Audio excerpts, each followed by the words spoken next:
이번 시간은 핵심 암기 특강 세 번째 마지막으로서 공인중개사에 대한 행정처분, 거래정보사업자에 대한 행정처분, 그 밖에 벌칙, 암기사항 다 외워보겠습니다. 자, 그 중에 공인중개사에 대한 행정처분을 보겠습니다.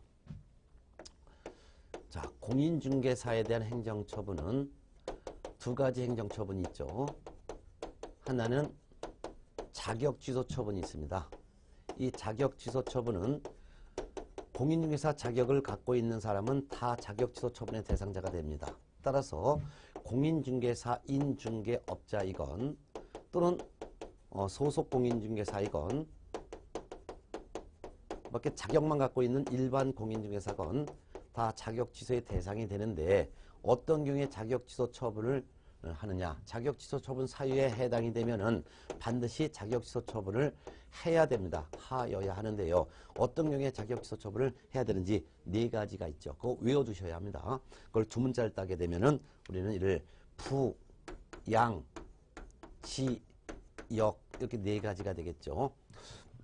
부라는 것은 거짓 그 밖에 부정한 방법으로 자격을 취득했다면 자격을 취소해야 되고, 양은 양도대여인데요. 공인중개사가 다른 사람에게 자기의 성명을 사용하여 중개업무하게 했거나 또는 자격증을 양도대여하면 자격을 취소해야 된다 그 말입니다. 지라는 것은 자격정지기간 중에 있는 자가 그 자격정지기간 중에 중개업무를 수행하거나 또는 자격정지기간 중에 다른 중개업체에 소속을 했을 때 자격을 취소해야 되고요. 역은 공인중개사법 위반으로 징역형의 선고를 받으면 자격 취소해야 합니다. 그렇지만 주의할 것은 다른 법률을 위반하여 징역형 선고는 자격 취소 사유가 아니고 공인중개사법을 위반했다 하더라도 벌금형을 선고받은 경우엔 자격 취소 사유가 아닙니다. 오직 공인중개사법을 위반하여 징역형 선고를 받았을 때 자격을 취소해야 되죠. 이때 징역형 선고는 공인중개사법 위반하여 징역형에 대한 실형을 선고받았거나 집행유예를 받아도 자격 취소가 됩니다. 네 가지 자격 취소 사유 외워두셔야 합니다. 자, 그 다음에 이제는요, 소속 공인중개사에 대한 행정처분이죠. 소속 공인중개사에 대한 행정처분 보겠습니다. 이 공인중개사 중에서도 공인중개사 자격을 취득하여 중개업체에 취직하는 한 사람을 소속 공인중개사라고 하는데, 이 소속 공인중개사에 대한 행정처분이 바로 어떤 경우가 있냐? 바로 자격정지 처분이 있습니다. 자격정지라는 것은 6월 범위 안에서 기간을 정하여 중개업무에 종사하지 못하게 하는 그러한 처분을 자격정지라고 할 수 있고, 자격정지 처분 사유에 해당이 되면 자격정지 처분을 할 수 있습니다. 그러면 자격정지 할 수 있는 사유는 어떤 것이 있는지 그 사유를 또한 다 암기하셔야죠. 자격정지 할 수 있는 사유 두 문자를 따서 정리하겠습니다. 이거 뭐냐? 속인 건지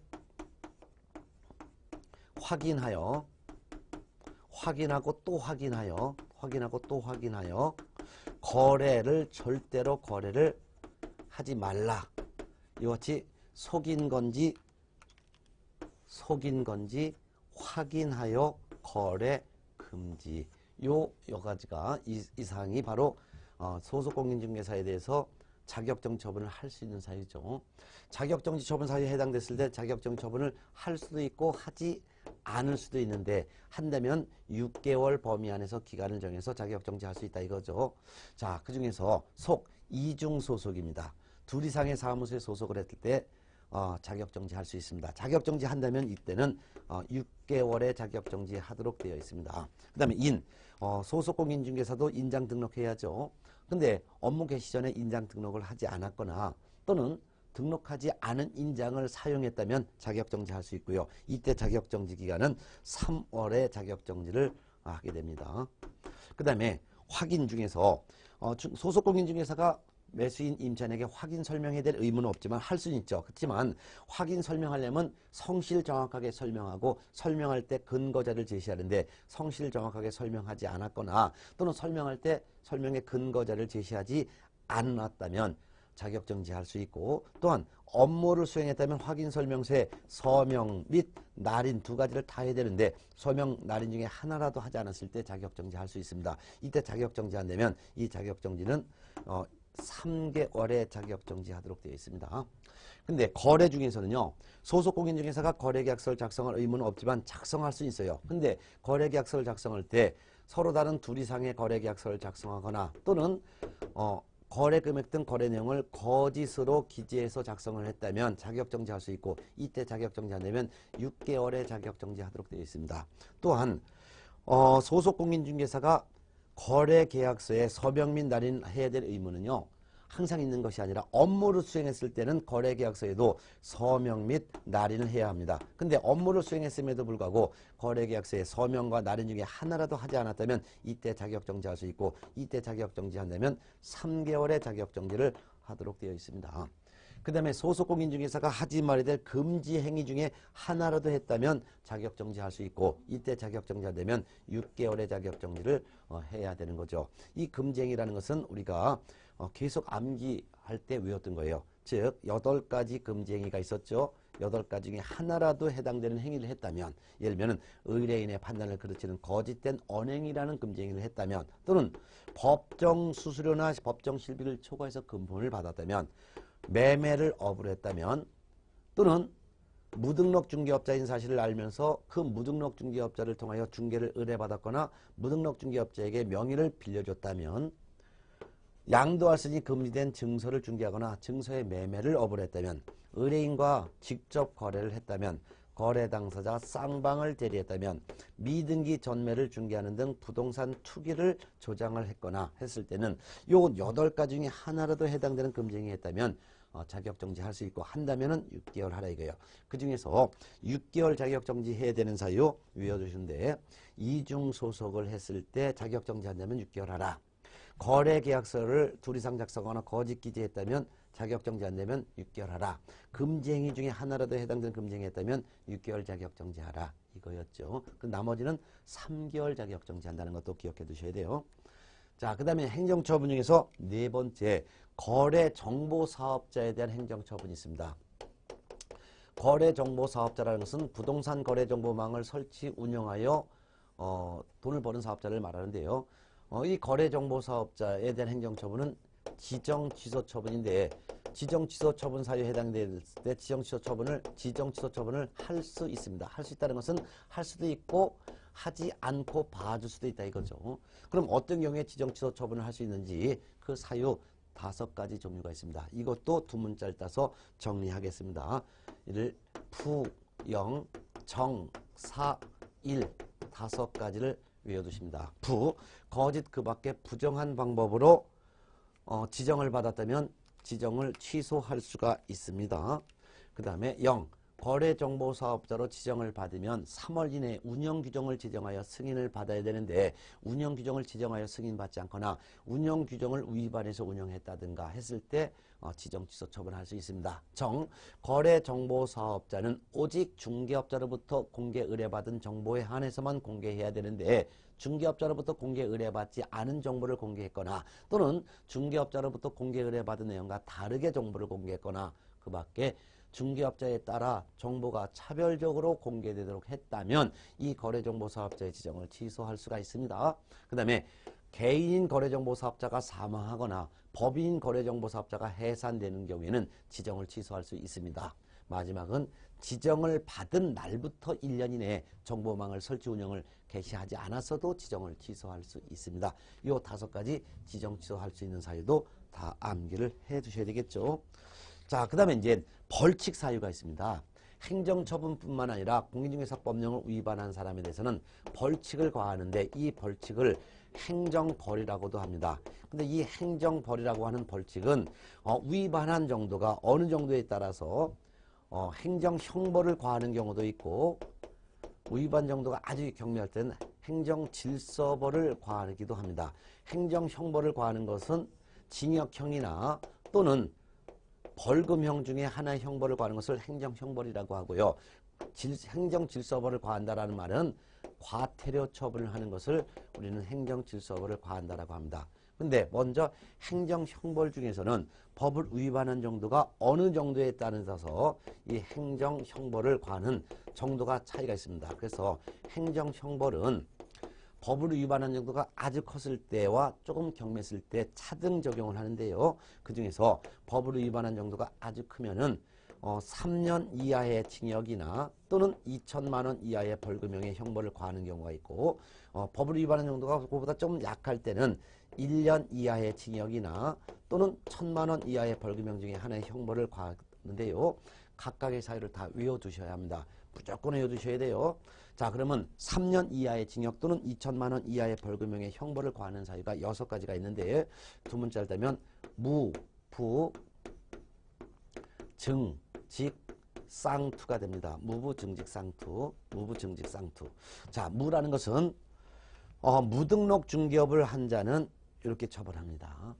부는 부정한 방법으로 중개사무소 개설 등록을 한 자, 부정한 방법으로 중개사무소 개설 등록을 한 자에 대해서는 3년 이하의 징역 또는 2천만 원 이하의 벌금형이라는 형벌을 가합니다. 그렇지만 부정한 방법으로 자격을 취득했거나 부정한 방법으로 거래정보사업자로 지정을 받은 자는 형벌은 받지 않습니다. 부정한 방법으로 자격을 취득한 자는 자격 취소 처분을 받아도 형벌은 받지 않고, 부정한 방법으로 지정을 받은 거래정보사업자는 지정이 취소될 수는 있어도 형벌은 받지 않습니다. 그래서 부정한 방법으로 해서 형벌을 받는 경우는 부정한 방법으로 중개사무소 개설 등록을 한 자가 이와 같이 3년 이하의 징역 또는 2천만 원 이하의 벌금형 중에 하나의 형벌을 받는 거예요. 그 다음에 요 증직상투 요 4가지는 금지행위 8가지 중에 4가지가 들어갑니다. 즉 양도할선이 금지된 주택청약 증서 등을 중개했거나 증서의 매매를 업으로 한 경우, 즉 중개 의뢰인과 직접 거래한 경우, 거래 당사자 쌍방을 대리한 경우, 미등기 전매를 중개하는 등 부동산 투기를 조장한 행위를 한 경우. 자, 그 다음에 1년 이하의 징역 또는 1,000만 원 이하의 벌금형의 형벌을 과할 수 있는 사유, 이거는 아주 출제가 무지하게 잘 되기 때문에 꼭 외워두셔야 되는데요. 이것도 두 문자를 따서 제가 정리를 하겠습니다. 자, 어떻게 정리하냐. 이양이 속았습니다. 이양이 속아서 사투 버려 정비사 자격 땄어요. 정비사 자격 땄는데 몇 급 땄냐? 4급 정비사 자격을 땄습니다. 4급 정비사 자격 땄습니다. 그래서 이양이 속아서 사투 버려 정비사 4급 자격 땄다. 이게 바로 1년 이하의 징역 또는 1,000만 원 이하의 벌금형 사유인데요. 한번 보겠습니다. 자, 이라는 것은 둘 이상의 중개사무소 개설 등록을 한 중개업자에 대해서는 이와 같이 형벌을 이렇게 1년 이하의 징역 또는 1,000만 원 이하의 벌금형 중에 하나의 형벌을 가합니다. 이거 양도 대여하거나 양수 받은 사람인데요. 양도한 자뿐만 아니라 양수 받은 자도 같이 처벌은 똑같이 받습니다. 즉 양수 대여 받은 사람, 준 사람, 받은 사람. 어떤 거냐? 중개업자가 자기의 성명이나 상호 또는 등록증을 타인에게 양도 대여했다면 이 중개업자에 대해서 이렇게 처벌하고, 중개업자의 성명, 상호를 양수받거나 중개업자의 등록증을 양수받은 자도 처벌은 같이 받습니다. 또한 공인중개사 자격증을 양도하거나 공인중개사의 성명을 양도한 사람은 1년 이하의 징역 또는 1,000만 원 이하의 벌금형을 받고, 공인중개사의 성명을 양수받았거나 또는 공인중개사의 자격증을 양수받은 사람들도 역시 처벌은 똑같이 받습니다. 따라서 등록증, 자격증을 양도 대여한 자뿐만 아니라 등록증 자격증을 양수 대여받은 자도 처벌은 같다라는 거죠. 그 다음에 속은 이중 소속을 한 중개업자 등에 대해서 처벌합니다. 중개업자가 둘 이상의 사무소에 소속했건, 소속공인중개사가 둘 이상의 사무소에 소속했건, 중개보조원이 둘 이상의 사무소에 소속했건, 법인의 사원임원이 둘 이상의 사무소에 소속했건, 이중 소속을 한 자는 1년 이하의 징역 또는 1,000만 원 이하의 벌금형 중에 하나의 형벌을 받습니다. 그 다음에 사투라는 것은 중개사무소를 둘 이상 설치하거나 천막 등 임시중개시설물 설치했을 때 이와 같이 형벌을 받습니다. 거래정보사업자가 정보를 공개함에 있어서 중개업자로부터 공개 의뢰받지 않은 정보를 공개하거나 또는 중개업자로부터 공개 의뢰받은 내용과 다르게 공개하거나 중개업자에 따라 차별하여 정보가 공개되도록 했다면 이 거래정보사업자에 대해서 1년 이하의 징역이나 또는 1,000만 원 이하의 벌금형의 형벌까지 가하죠. 비밀 누설했을 때입니다. 업무상 알게 된 비밀을 누설한 중개업자나 소속공인중개사나 보조원이나 사원임원은 1년 이하의 징역이나 또는 1,000만 원 이하의 벌금형 중에 하나의 형벌을 받습니다. 그렇지만 다만 피해자의 명시한 의사에 반하여 벌하지는 않습니다. 그래서 반의사 불벌죄죠. 그 다음에 사칭인데요. 이거는 중개업자를 사칭하거나 공인중개사를 사칭한 자에 대해서는 1년 이하의 징역 또는 1,000만 원 이하의 벌금형 중에 하나의 형벌을 가합니다. 즉 중개업자가 아닌 사람이 중개업자를 사칭한 경우 또는 공인중개사가 아닌 자가 공인중개사를 사칭한 경우가 여기에 해당되는데요. 중개업자가 아닌 자가 중개업자를 사칭한 경우란 중개업자가 아닌 자가 공인중개사 사무소, 부동산 중개 또는 이와 유사한 명칭을 사용한 경우 또는 중개업자가 아닌 자가 중개대상물에 대한 표시 광고를 하였을 때가 바로 중개업자를 사칭한 것으로 보죠. 그래서 중개업자를 사칭을 했대. 이와 같이 1년 이하의 징역 또는 1,000만 원 이하의 벌금형을 받는다.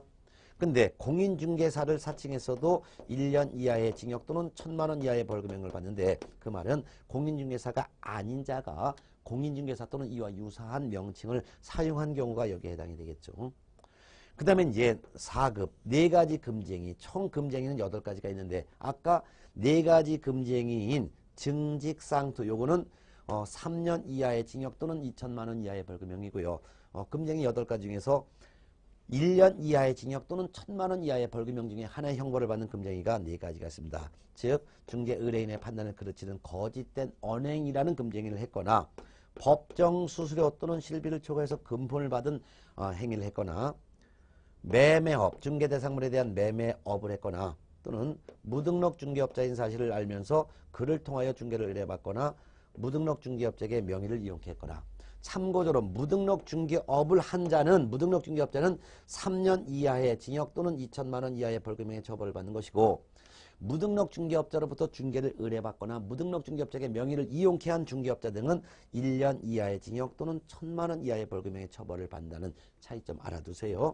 그래서 벌칙 중에서 행정형벌과 행정질서벌 두 가지로 나눌 때 그중에서 행정형벌 중에서는 둘로 나누는데 위반한 경우에 3년 이하의 징역 또는 2,000만 원 이하의 벌금형의 형벌을 받는 사유가 무부증직상투, 무등록 중개업을 한 자, 부정한 방법으로 중개사무소 개설 등록한 자, 그 다음에 금쟁이 총 8가지 중에서 4가지가 4가지 중에 하나라도 해당됐으면 이와 같은 형벌을 받는데 양도 알선이 금지된 증서를 중개했거나 증서의 매매업을 한 경우 즉 의뢰인과 직접 거래한 경우 쌍방을 대리한 경우 미등기 전매를 중개하는 등 부동산 투기를 조장한 경우 그 다음에 1년 이하의 징역 또는 1,000만 원 이하의 벌금형 중에 하나의 형벌을 받는 여하튼 행정형벌 사유가 있는데 이양이 속아서 사투벌여 정비사 4급 땄다. 이양이 속아서 사투벌여 정비사 4급 자격 땄다. 이중 등록 등록증 자격증을 양도되어거나 양수되어 받은 자 속 이중 소속을 한 중개업에 종사하는 사람 사투 중개사무소를 2 이상 설치하거나 천막 등 임시 시설물을 설치한 경우 거래정보사업자가 중개업자로부터 공개 의뢰받지 않은 정보를 공개하거나 거래정보사업자가 중개업자로부터 공개 의뢰받은 내용과 다르게 공개하거나 거래정보사업자가 중개업자에 따라 차별적으로 정보를 공개한 경우 업무상 알게 된 비밀을 누설한 경우 다만 피해자의 명시한 의사에 반해서 처벌하지 않는 반의사 불벌죄 4. 중개업자를 사칭하거나 공인중개사를 사칭한 경우 4급 4가지 금지행위 즉 거짓된 언행 법정 수수료 실비를 초과해서 금품 받은 경우 중개대상물의 매매업을 한 경우 무등록 중개업자인 사실을 알면서 무등록 중개업자로부터 중개를 의뢰받거나 무등록 중개업자에게 명의를 빌려준 중개업자 등 이런 거 꼭 기억해 두셔야 합니다. 자 그러면은 행정형벌을 보셨고요. 그 다음에 이제 행정질서벌이라고 하는 과태료 사유가 4가지가 있는데 이 행정질서벌 과태료 사유도 다 암기를 하셔야 합니다. 그러면 행정질서벌 과태료 사유 4가지를 하나하나 정리해서 암기해 보도록 하겠습니다. 자 그럼 이건 지울까요? 네. 자, 좀 깨끗하게 지울까요? 자, 그러면 이제 행정질서벌입니다. 그러면 행정질서벌은 이제 과태료를 말하는데요. 이거 과태료 사유도 참 많습니다.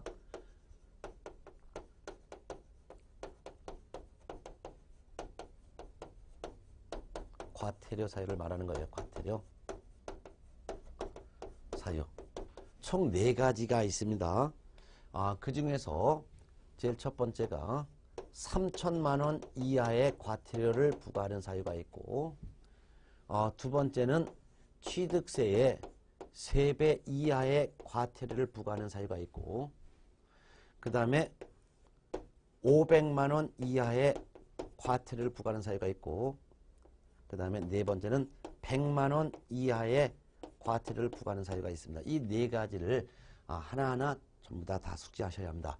자, 3천만 원 이하의 과태료를 부과하는 사유는 이거 하나밖에 없죠. 부동산 거래 신고를 받은 신고관청이 부동산 거래 신고한 자에게 거래 대금을 지급하였음을 증명할 수 있는 서류를 제출해라 라는 서류 제출 명령을 받고도 이 서류를 제출하지 아니한 경우가 여기에 해당되죠. 나이도 어린 사람이 뭐 3억 4억짜리 부동산을 매수했다는 것이 믿겨지지 않아서 신고관청이 부동산 거래 신고한 사람에게 진짜 매수인이 매도인에게 거래 대금을 지급하였음을 증명할 수 있는 서류, 예를 들면 입금표 사본이라든가 통장 사본을 제출해라 라고 했는데도 불구하고 이를 제출하지 아니했다면 제출하지 아니한 자에 대해서 누가? 신고관청이 과태료를 부과하는 거죠. 신고관청이라는 것은 부동산이 소재하고 있는 시군구청장을 말합니다. 자, 취득세 3배 이하의 과태료도 부동산 거래 신고 관련했을 때 거짓 신고했을 때입니다. 거짓으로 신고를 한 자에 대해서는 이와 같이 신고관청이 취득세 3배 이하의 과태료 처벌하는데, 이 거짓 신고를 누가 했느냐? 거짓 신고를 누가 했느냐? 거짓 신고한 사람은 다 취득세 3배 이하의 과태료입니다. 즉, 거래 당사자가 거래 금액 등을 거짓으로 신고했거나, 또는 중개업자가 거짓으로 부동산 거래 신고했거나, 이때 중개업자는 거짓으로 부동산 거래 신고했을 때뿐만 아니라 거짓으로 주택 거래 신고했을 때도 취득세 3배 이하의 과태료 처합니다. 거래 당사자는 거짓으로 부동산 거래 신고했을 때 취득세 3배 이하 과태료예요. 근데 참고적으로 거래 당사자가 거짓으로 주택 거래 신고를 했다면 이때는 거래 당사자는 이때는 취득세액의 5배 이하의 과태료 처합니다. 이거는 주택법에 별도로 규정하고 있는 거예요. 그렇지만 공인중개사 법령에서는 거짓으로 부동산 거래 신고한 거래 당사자는 취득세액의 3배 이하의 과태료. 중개업자가 거짓으로 부동산 거래 신고했건 중개업자가 거짓으로 주택 거래 신고했건 중개업자는 취득세 3배 이하의 과태료. 또한 신고 의무가 없는 자가 거짓으로 부동산 거래 신고했어도 역시 마찬가지로 취득세의 3배 이하의 과태료 처분을 합니다. 그래서 거짓 신고는 거짓으로 부동산 거래 신고했을 때 취득세 3배 이하의 과태료인데, 어떤 물건에 대해서 거짓 신고했냐? 이거는 토지와 건물에 대해서 거짓으로 부동산 거래 신고했을 때 이와 같은 경우에 취득세액의 3배 이하의 과태료 처분을 하는데, 다만 유일하게 거래 당사자가 거짓으로 주택거래 신고했을 때는 주택법에서는 취득세액의 5배 이하의 과태료가 있고, 그 외 나머지는 전부 다가 취득세 3배 이하의 과태료 부과한다는 거 차이점 알아두세요. 근데 토지 건물이 아닌 경우 있죠. 예를 들면 토지 건물이 아니라 비교했을 때 부동산을 취득할 수 있는 권리로서 이와 같이 분양권이나 입주권에 대해서 거짓으로 신고를 한 사람은 이때는 취득세를 적용할 수 없기 때문에 이때는 권리 취득가액의 100분의 5 이하에 해당되는 과태료를 부과하는 차이점도 있습니다. 자, 그 다음에 이제는 500만 원 이하의 과태료 사유가 있는데요. 이 500만 원 이하의 과태료 사유, 이것도 다 암기를 하셔야 합니다. 그럼 500만 원 이하의 과태료 처분 사유를 제가 이걸 두 문자를 따서 정리를 하겠습니다. 500만 원 이하의 과태료 처분 사유는 바람피는 신연수라는 영감이 있어요. 신연수라는 영감을 감시하기 위한 용도다. 신연수 영감 감시용, 신연수 영감 감시용. 신연수라는 영감을 감시하기 위한 용도 500만 원 이하의 과태료. 자, 그 중에서 신은 요건요, 부동산 거래 신고 위반자인데요. 부동산 거래 신고 위반자 중에서 아까 3천만 원 이하의 과태료 처분 사유 하나 있죠. 거래대금 지급 증명 서류 등을 제출하라는 명령을 받고도 제출하지 않은 경우, 그 다음에 거짓 신고한 경우는 취득세 3배 이하의 과태료. 이와 같이 부동산 거래 신고 중에서도 3천만 원 이하의 과태료 사유와 취득세 3배 이하의 과태료 사유를 제외한 나머지 부동산 거래 신고 위반한 자에 대해서는 500만 원 이하의 과태료 처분합니다. 따라서 거래 당사자가 직거래했을 때 부동산 거래 신고를 60일 이내 하지 않거나, 거래 당사자가 직거래했을 때 공동신고해야 되는데 공동신고를 거부한 사람이라든가, 또는 중개업자가 매매계약서를 작성 교부했을 때 중개업자가 60일 이내 부동산 거래 신고를 하지 않았다든가, 또는 중개업자가 매매계약서를 작성해서 교부한 경우 중개업자가 부동산 거래 신고를 하려고 했더니 거래 당사자가 중개업자에게 신고를 하지 말 것을 요구했거나 거짓으로 신고해달라고 요구를 거래 당사자가 했다면, 이러한 요구를 한 자에 대해서는 500만 원 이하의 과태료. 또한 부동산 거래 신고를 거짓으로 신고하도록 조장 방조를 했거나, 또는 거래대금 지급 증명 서류가 아닌 다른 서류 제출 명령을 받고도 제출하지 아니한 경우 등이 여기에 해당되겠죠. 그래서 500만 원 이하의 과태료 처분 사유는 이거를 외우려고 노력하기보다는 부동산 거래 신고 위반 중에서도 3천만 원 이하의 과태료 처분 사유 요거 하나와 거짓 신고한 경우 취득세 3배 이하 과태료, 요것들을 뺀 나머지 부동산 거래 신고나 주택 거래 신고 관련 위반은 전부 다가 바로 500만 원 이하의 과태료가 부과된다라는 걸 알아두셔야죠. 그 다음에 연수라는 것은, 이거는 연수교육 의무가 있는 중개업자와 소속공인중개사가 연수교육을 2년마다 받아야 되죠. 즉 실무교육을 받은 중개업자와 소속공인중개사는 실무교육을 받고서 2년마다 시도지사가 실시하는 연수교육을 받아야 되는데, 이 연수교육을 정당한 사유 없이 받지 않은 중개업자나 소속공인중개사에 대해서는 이거 500만 원 이하의 과태료 처분합니다.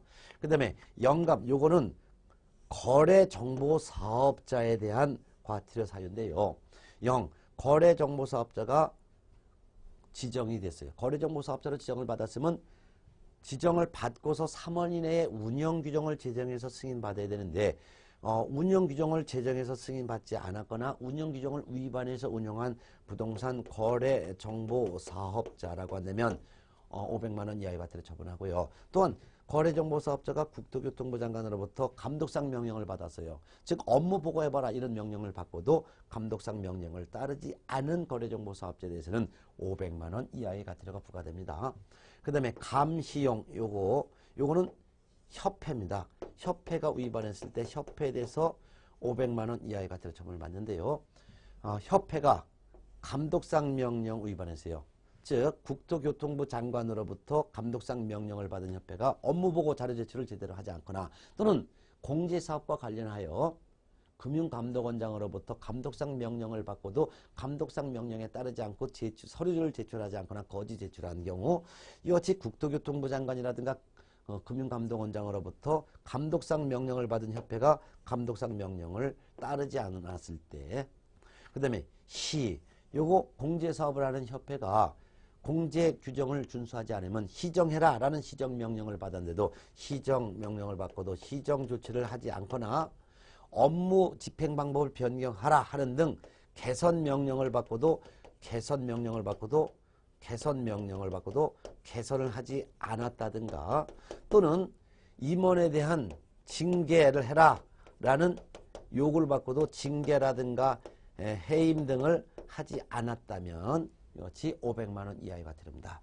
용은 공제사업을 하는 협회는 공제사업에 대한 운용 실적을 매 회계연도 종료 후 3월 이내에 공시해야 되는데, 3월 이내에 운용 실적을 공시하지 않은 협회라면 이와 같이 500만 원 이하의 과태료 처분 받습니다. 그래서 500만 원 이하의 과태료 처분 사유는 바람피는 신, 연수, 영감, 감시용인데, 신은 부동산 거래 신고 관련 위반 중에서도 거래대금 지급 증명 서류를 제출하지 않았다 3천만 원 이하의 과태료, 거짓으로 신고했다 취득세 3배 이하의 과태료, 요거를 제외한 나머지 부동산 거래 신고 관련 위반자는 전부 500만 원 이하의 과태료고, 연수교육 의무가 있는 사람은 중개업자와 소속공인중개사인데 중개업자와 소속공인중개사가 실무교육 받고 2년마다 연수교육을 받아야 되는데 2년마다 연수교육을 받지 않았다면은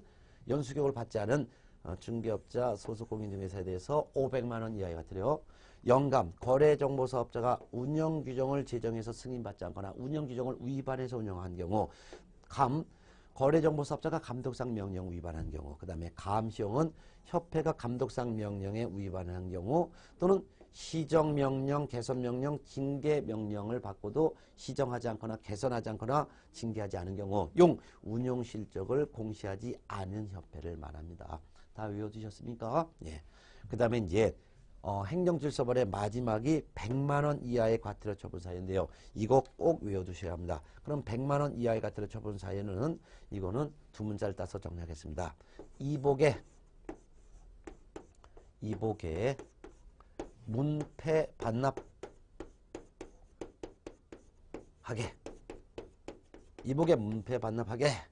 이게 바로 100만 원 이하의 과태료 처분 사유인데요. 이라는 것은 중개업자가 사무소를 이전했으면 사무소 이전 신고를 해야 되는데 이전한 날로부터 10일 이내 이전 신고를 하지 아니한 중개업자에 대해서는 100만 원 이하의 과태료 처분하죠. 보라는 것은 중개가 완성이 되면은 거래 당사자에게 업무 보증을 설정했다라고 설명하고 보증 관계 증서 사본 등을 교부하거나 또는 제공해야 되는데 업무 보증 설정한 사실을 중개가 완성되었을 때 설명하지 않거나 보증 관련 서류를 교부 제공하지 않았을 때 중개업자에 대해서 100만 원 이하의 과태료 처분합니다. 개라는 것은 중개업자가 사무소 안에 보기 좋은 곳에 게시해야 될 서류가 4가지가 있죠. 이거 무조건 외워두셔야 합니다. 중개업자가 사무소에 게시를 해야 될 사항은 어떤 사항을 게시해야 되느냐. 4가지가 있죠. 그 4가지를 두 문자를 따서 제가 외워드리겠습니다. 이거 꼭 시험에 나와요. 등, 자, 보수가 됩니다. 등은 중개사무소 등록증 원본입니다. 사업자 등록증을 의미하는 게 아니라 중개사무소 등록증 그것도 원본입니다. 자는 자격증, 공인중개사 자격증 원본인데 중개업자의 자격증뿐만 아니라 소속공인중개사의 자격증 원본도 계셔야 되죠. 보는 업무 보증을 설정했음을 증명할 수 있는 보증서류. 그 다음에 중개 수수료 및 실비표 요거 계셔야 됩니다. 근데 분사무소에도 서류를 게시해야 될 게 있어요. 분사무소에 게시하는 것은 어떤 게 있을까요? 분사무소에 게시하는 것은 등자보수가 아니라 필자보수를 게시하죠. 분사무소는 필자보수 4가지를 게시해야 합니다. 분사무소는 분사무소 설치 신고 필증을 게시해야 되겠죠. 네. 주된 사무소는 중개사무소 등록증 원본을 게시하는 것이고 분사무소는 신고 필증 원본입니다. 그 다음에 자는 책임자의 자격증 원본인데 만일 책임자 외에 소속공인중개사를 고용했다면 소속공인중개사의 자격증 원본도 같이 게시해야 되죠. 보는 분사무소의 업무 보증을 설정했음을 증명할 수 있는 보증서류. 그 다음에 분사무소에서 받을 수수료 및 실비표. 요 같은 필자보수는 분사무소에 게시해야 될 서류고 등자보수는 법인 중개업자의 주된 사무소에 게시할 서류와 법인이 아닌 중개업자들이 게시해야 될 서류가 되겠습니다. 자, 이와 같이 게시할 서류 중에 하나라도 게시하지 않았을 때는 100만 원 이하의 과태료 처분합니다. 이보게까지 했죠. 그 다음에 문은 중개업자는 사무소 명칭을 사용함에 있어서 법정 문자를 사용해야 합니다. 법정 문자라는 것은 공인중개사인 중개업자와 부칙 6조 2항에 규정된 중개업자, 법인중개업자, 중개업자들이 문자를 사용할 때 그 문자 사용이 조금 차이가 있어요. 그 중에서 법인이 중개업자와 공인중개사인 중개업자가 사무소 명칭에 사용해야 될 문자는 공인중개사 사무소라는 문자를 사용하거나 또는 부동산 중개라는 문자를 사용해야 되는데요. 이 둘 중에 하나에 해당하는 문자를 사용하지 않은 법인 중개업자나 공인중개사인 중개업자에 대해서는 100만 원 이하의 과태료 처분합니다. 근데 부칙 6조 2항에 규정된 중개업자는 공인중개사 자격이 없기 때문에 공인중개사 사무소라는 문자를 사용하면 안 되고 오로지 부동산 중개라는 문자만 사용해야 되는데 부칙 6조 2항에 규정된 중개업자가 공인중개사 사무소라는 문자를 사용해서도 100만 원 이하의 과태료 처분합니다. 그 밖에도 부동산 중개업자는 옥외 광고물을 설치할 수가 있는데 옥외 광고물에는 중개업자의 성명을 표시해야 됩니다. 근데 광고물에 중개업자의 성명을 표시하지 않았다면은 중개업자에 대해서 100만 원 이하의 처분하고요. 또한 중개업자는 중개 대상물에 대한 표시 광고를 할 수 있는데요. 표시 광고를 할 때도 역시 마찬가지로 성명이나 또는 중개업자의 명칭, 상호 등을 표시해야 되는데 표시하지 않았을 때도 역시 100만 원 이하의 과태료 처분합니다.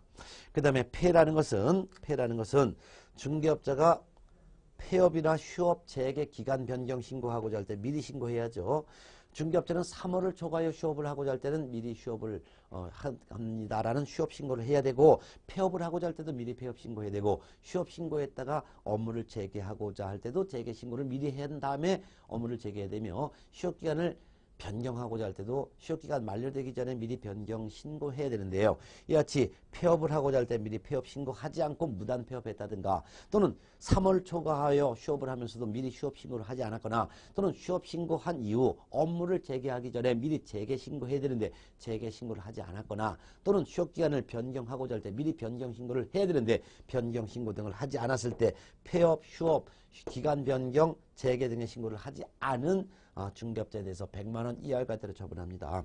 반납은 두 가지가 있어요. 즉 등록 취소 처분을 받았으면은요, 중개사무소 등록증을 7일 이내에 반납해야 되는데 이 등록증을 반납을 하지 않았다면 100만 원 이하의 과태료 처분받고요. 또한 공인중개사 자격 취소 처분을 받은 사람은 자격 취소 처분 받은 날로부터 7일 이내 자격증을 반납해야 되는데 자격증을 반납하지 않거나, 자격증을 잃어버리거나 못 쓰게 됐을 때는 반납할 수 없는 사유서를 제출해야 되는데 사유서를 제출하지 않거나, 또는 사유서를 거짓으로 제출했을 때 100만 원 이하의 과태료 처분합니다. 그래서 100만 원 이하의 과태료 처분 사유는 이복에 문패 반납하게, 이게 바로 100만 원 이하의 과태료 처분 사유인데, 이 사무소 이전하고서 신고를 법정기한 내에 하지 않은 경우, 중개가 완성되었을 때 업무보증 설정했다라고 설명하지 않거나 보증관계 서류 등을 교부 제공하지 않은 경우, 사무소 안에 등자보수 중에 하나라도 게시하지 않았거나, 또는 분사무소인 경우는 필자보수 중에 하나라도 게시하지 않은 경우 100만 원 이하의 과태료입니다. 중개업자가 사무소 명칭을 사용함에 있어서 법정 문자를 사용해야 되는데 법정 문자를 사용하지 않았거나, 옥외 광고물에 성명을 표지 않았거나, 또는 중개대상물 표시 광고할 때 성명, 사무소 소재지, 명칭 등을 표기하지 않은 경우, 폐업, 휴업 등의 신고 미리 하지 않은 경우, 반납, 등록 취소나 자격 취소된 경우에 등록증, 자격증을 반납하지 않은 경우에 이와 같이 100만 원 이하의 과태료 처분합니다. 그 중에서도요, 100만 원 이하의 과태료 처분 사유, 이거 이복의 문패 반납을 꼭 외워두시는데요. 그 중에서도요, 여러분들이 이 100만 원 이하의 과태료 처분할 때 요 문자 사용 관련 의무 위반했을 때와 등록 취소된 사람이 등록증 7일 내에 반납하지 않았을 때, 요 두 가지인 경우에는 50만 원 이하의 과태료 처분합니다. 기억해 두세요. 문자 사용 의무 위반했을 때, 그 다음에 등록 취소된 사람이 등록증 반납하지 않았을 때는 얼마? 50만 원의 과태료, 50만 원 과태료. 근데 폐업이라든가 휴업 등의 신고 미리 하지 않았을 때는 이거는 20만 원 과태료입니다. 20만 원 과태료. 나머지는 전부 다가 30만 원 과태료입니다. 따라서 사무소 이전 신고하지 않았다 30만 원 과태료, 중개 완성 시 보증 설명하지 않거나 보증 관계 서류 교부 제공하지 않았다 30만 원 과태료, 사무소에 게시할 서류 게시하지 않았다 30만 원 과태료, 그 다음에 자격 취소된 사람이 자격증 반납하지 않았다 30만 원 과태료입니다. 그렇지만 50만 원 과태료 되는 거 두 가지 다시 한번 정리하면, 문자 사용 관련 의무 위반했을 때와 등록 취소된 사람이 등록증 반납하지 않았을 때, 요 두 가지인 경우에는 50만 원 과태료, 20만 원짜리 20만 원 과태료 부과하는 게 딱 하나 있는데, 폐업, 휴업, 재개 기간 변경 신고하지 않았을 때 과태료는 20만 원, 나머지는 전부 다 싸그리 30만 원 과태료라는 것도 기억해 두시기 바랍니다. 자, 여기까지 해서요, 공인중개사 법령에서 반드시 출제가 되고 또한 반드시 암기를 꼭 해둬야 될 핵심 암기사항에 대한 테마 특강을 1, 2, 3강을 통해서 다 정리해서 암기를 같이 해봤습니다. 다음 시간은 네 번째 특강으로서 두 번째 특강 종류가 바로 이제 공인중개사 법령의 날짜라든가 기한이 정해져 있는 게 많아요. 이 날짜와 기한을 꼭 외워둬야 되는데 자꾸 헛갈립니다. 그렇기 때문에 날짜와 기한에 대한 테마 특강을 네 번째 강으로 하겠습니다. 자, 그러면 네 번째 특강에서는 날짜와 기한 테마 핵심 정리해 볼까요? 네, 수고하셨습니다.